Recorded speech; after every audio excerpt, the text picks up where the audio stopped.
Everyone, હું છું દીપાલી અને આ છે મારા મમ્મી. તો મારા મમ્મી અમને મળવા માટે આવેલા હતા અને 2-3 દિવસ રોકાયા પછી હવે ઘરે જવાનું ટાઈમ આવી ગયું હતું.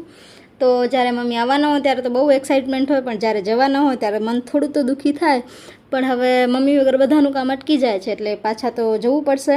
તો અમને છોડીને હું આવી ગઈ છું ડિપાર્ટમેન્ટ અને આજે લાઇબ્રેરી આવીને મેં સૌથી પહેલાં આ બુક છે એ વાંચવાનું શરૂ કર્યું, કારણ કે આ બુક મારે ભણાવવાની છે વિદ્યાર્થીઓને.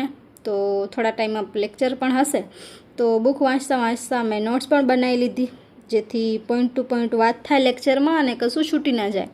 તો વાંચતા વાંચતા પાણીની તરસ પણ લાગી આવી હતી, તો હું ગઈ પાણીની બોટલ ભરવા અને જતી વખતે મેં આ સુંદર ડેકોરેશન જોયું અને મસ્ત લાગતું હતું. બટ જ્યારે પાણી ભરીને પાછી આવી ત્યારે મને એવું થયું કે અત્યારે તો બહુ મસ્ત લાગે છે, પણ રાત્રે આ કેટલું ભયાનક લાગતું હશે.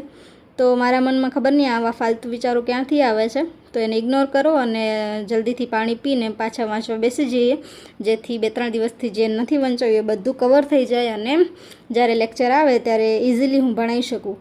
તો વાંચતા વાંચતા ઊંઘ પણ આવવા લાગી હતી, કારણ કે હું થોડી વહેલી આવી ગઈ હતી. તો ઘરે જવાનો ટાઈમ થઈ ગયો હતો, તો જલ્દીથી બેગ પેક કર્યો અને બેગ પેક કરીને હું જતી રહી ઘરે. ઘરે જઈને તારક મહેતા જોતાં જોતાં મારી બેને સ્વીટ કોર્ન ચાટ બનાવી હતી, તો એ ખાધી. અને બસ આજ માટે આટલું જ. પહેલી વખત ગુજરાતીમાં બ્લોગ બનાવ્યો છે, તો કેવો લાગ્યો જણાવજો જરૂર.